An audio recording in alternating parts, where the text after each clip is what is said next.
One memorable moment with Kalyan garu and Raviteja గారు. నాకు memorable moments ఇద్దరితో చాలా ఉన్నాయి, చాలా చాలా చాలా ఉన్నాయి.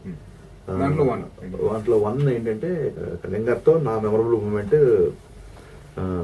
The best moment antakshari scene dubbing అయిపోయిన తర్వాత సినిమాకి రెస్పెక్ట్ కళ్యాణ్ గారు ఎలా ఇస్తారని నేను చూశాను. అంతాక్షరి సీన్ అయిపోయిన తర్వాత ఆయన డబ్బింగ్ చెప్పిన మైక్ని టచ్ చేసి ఆ కింద ఆయన నిల్చిన ఫ్లోర్ని కిస్ చేసి, కొన్ని కోట్ల మందిని రేపు పొద్దున ఇది ఎంటర్టైన్ చేయబోతుంది ఈ సీన్ అండ్ ఈ సినిమా. ఇంతమందిని ఎంటర్టైన్ చేసే అవకాశం మనకి ఈ సినిమా తల్లి ఇచ్చింది. This film industry is like mother to us. You should always respect this. ఈ అవకాశం మనకి ఇచ్చిన భగవంతుడికి మనం ఎప్పుడు రుణపడి ఉండాలి. ఇది ఎంత సక్సెస్ అవుతుంది, ఎన్ని కోట్లు కలెక్ట్ చేస్తుంది, ఇది కాదు మన మ్యాటర్. ఒక ఒక ఒక ఫైట్ అవ్వచ్చు, ఒక డైలాగ్ అవ్వచ్చు, ఒక డ్యాన్స్ అవ్వచ్చు, ఒక సినిమా అవ్వచ్చు, కొన్ని కోట్ల మంది చూడగానే మెంటల్లో ఒక అడ్రినలిన్ రష్ వచ్చి, బ్రెయిన్లో ఒక అడ్రినలిన్ రష్ వచ్చి వాళ్ళని ఉత్తేజపరిచి వాళ్ళ పనులు వాళ్ళు చేసుకోవడానికి ఒక బూస్ట్ ఇస్తుంది మనం చేసే ఎంటర్టైన్మెంట్ మన సినిమా. అది ఆ ఎనర్జీ వాళ్ళ పనిలో వాళ్ళు సక్సెస్ అవ్వడానికి తోడ్పడుతుంది. సో ఇలాంటి ఫీల్డ్లో ఉన్నందుకు we should always respect this field అని చాలా ఎమోషనల్ ఫీల్ అయ్యి, God bless you Harish, got long future అని చెప్పారు. అది ఎప్పుడు మర్చిపోలేను. And December 4th, 2011 first time 12:30, 12:40 మధ్యలో కళ్యాణ్ గారికి ఫస్ట్ షాట్ యాక్షన్ చెప్పాను. అది లైఫ్లో ఎప్పుడు మర్చిపోలేను. అండ్ రవితేజ గారితో అయితే షాక్ సినిమా తర్వాత మళ్ళీ సినిమా చేద్దాం అన్నారు, బట్ సినిమా ఫ్లాప్ ఇచ్చానని చెప్పి నేనే మొహమాటంతో ఆయన అప్రోచ్ అవ్వట్లేదు. సో విదిన్ 6 months, ఒక 6 months అలాగే స్ట్రగుల్ అవుతున్నాం. 6 months తర్వాత నాకు ఎంఎస్ రాజు గారి సినిమా వచ్చింది సిద్ధార్థ్ హీరోగా. So more than anyone's Jyothika and Raviteja were very happy. So they were like నాకు నన్ను ఒక బ్రదర్ లాగా అలాగా ట్రీట్ చేశాడు, ఎప్పటికీ అలాగే ట్రీట్ చేస్తాడు రవితేజ. అది సినిమా వచ్చిందనే రవితేజ జ్యోతిక కాల్ చేసి చెప్పాడు. జ్యోతిక చెన్నై నుంచి కాల్ చేసింది. వీఆర్ సో హ్యాపీ, మన షాక్ సినిమా బాగుంటుంది అనుకున్నాం, బట్ ఆడలేదు. ఆ తర్వాత నువ్వు ఎలాగా అనుకున్నాం, బట్ మంచి సినిమా వచ్చింది అని చెప్పి చాలా ఎక్సైటింగ్ ఫీల్, నాకంటే ఎక్కువ థ్రిల్లింగ్ ఫీల్ అయ్యారు. అనుకునే కారణం వల్ల నేను ఆ సినిమా చేయలేదు. సినిమా చేయక నాకు ఎంఎస్ రాజు గారికి some creative differences, it's not like any other difference. పర్సనల్గా మా ఇద్దరికి ఏమీ లేదు, క్రియేటివ్ డిఫరెన్స్ వచ్చేసి నేను ఐ వాక్డ్ అవుట్. సో ఆ విషయం రవితేజ తెలిసింది. తను ఖతర్నాక్ సినిమా షూటింగ్ చేస్తుంది, చెన్నైలో ఉన్నాడు. సినిమా క్యాన్సిల్ అని తెలిసిందా ఇందాకే తెలిసింది. నాకు చాలా నా మూడ్ ఆఫ్ అయిపోయింది ఇక్కడ షూటింగ్లో.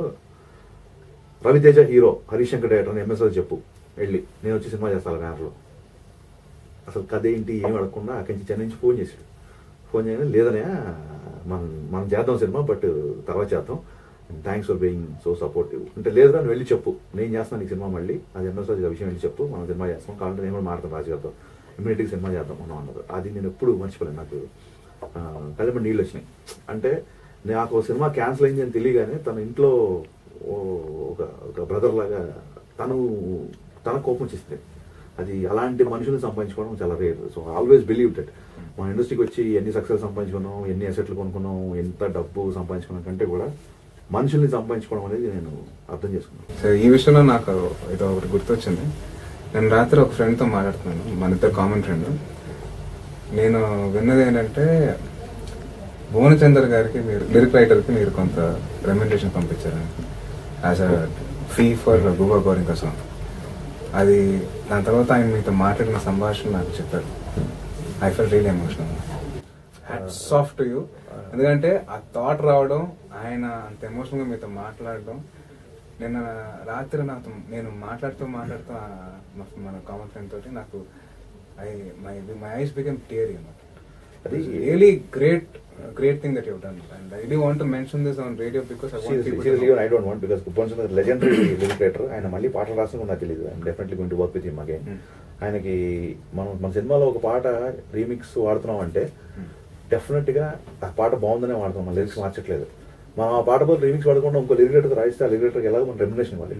సో నేను చేసింది చారిటీ అస్సలు కాదు, అది ఆయన రైట్. ఆయన పాటకి మనం ఇచ్చిన అమౌంట్ చాలా తక్కువ యాక్చువల్గా. ఇవాళ అన్ని టాప్ చార్ట్స్లో మన పాట నెంబర్ 1 ఉంది. అండ్ భువన్ చంద్ర గారు లాంటి సీనియర్ లీడర్తో వర్క్ చేయలేకపోయాను అన్న ఫీలింగ్ ఈ సినిమాతో పోయింది. సో ఆయనకి రెమ్యునరేషన్ ఇచ్చింది కూడా చాలా తక్కువ. ఆయన గొప్ప విషయం అంటే, మన గొప్ప వాళ్ళతో మనం ట్రావెల్ అవుతుంటే ఎలా ఉంటుందంటే, వాళ్ళు చేసిన గొప్ప పనులు కూడా మన అకౌంట్లో ఉంటాయి. రీసెంట్గా even I don't want mention the name, ఒక ఫ్రెండ్ ఒక హీరోకి అప్రోచ్ అయ్యి కథ చెప్పాలనుకుంటున్నాడు. ఆల్రెడీ ఆ హీరో నా పేరు చెప్పాడు, నేను ఈ హరీష్తో చేస్తానని చెప్పాడు. when I came to know that, I said, ఆ డైరెక్టర్ కంటే దేవుడు నాకు మంచి పొజిషన్ ఇచ్చాడు. So let him do first, నేను తర్వాత చేస్తానని చెప్పాను. చాలా మంది ఏమనుకున్నారంటే అది చేయండి పెద్ద త్యాగమో లేకుంటే మంచిగా కూడా అనిపించుకోవాలనో, ఇవన్నీ కాదు. నాకున్న యాటిట్యూడ్ ఉందని, అరగెన్స్ ఉందని, నాకున్న దాంతో కంపేర్ చేస్తే ఇవన్నీ అసలు nothing. But what I feel is it is our responsibility to send some good in the society. అంటే ఇప్పటికే సొసైటీలో ఊహించని క్రైమ్స్ జరుగుతున్నాయి, ఊహించని క్లైమాటిక్ చేంజెస్ వస్తున్నాయి, సునామీలు వస్తున్నాయి, ఘోరం జరుగుతుంది. వీటిని మనం ఆపలేం. మన చుట్టూ విపరీతం ఉంది, వీటిని ఏమి చేయలేం. దీన్ని ఏదన్నా మనం కాంపన్సేషన్ అంటే షుడ్ సెండ్ సమ్, ఎంతో కొంత మంచిని పంప్ చేయాలి. చూడు, బాగా సఫికేటింగ్ ఉన్న ప్లేస్ లో కొంచెం ఆక్సిజన్ పంపడం ఎంత అవసరమో, మన ద్వారా ఎంత కొంత మంచి అయినా ఆ మంచిని ముందు సొసైటీలోకి పంపించాలి. లేకపోతే ప్రపంచం నాశనం అయిపోతుంది. అంటే చుట్టూ నెగిటివ్ ఉన్నప్పుడు ఎంతో కొంత మనం పాజిటివ్ సెండ్ చేయకపోతే సొసైటీకి, ఇర్రెస్పెక్ట్ ఆఫ్ ఎక్స్పెక్టింగ్ ఎనీథింగ్, అన్కండిషనల్ గా ఎంతో కొంత మంచి పంపకపోతే మన చుట్టూ నెగిటివ్ ఉంటుంది, అది మనకు మంచిది. రేడియో సిటీ FM అంటే రేడియో సిటీ 91.1 రేడియో సిటీ.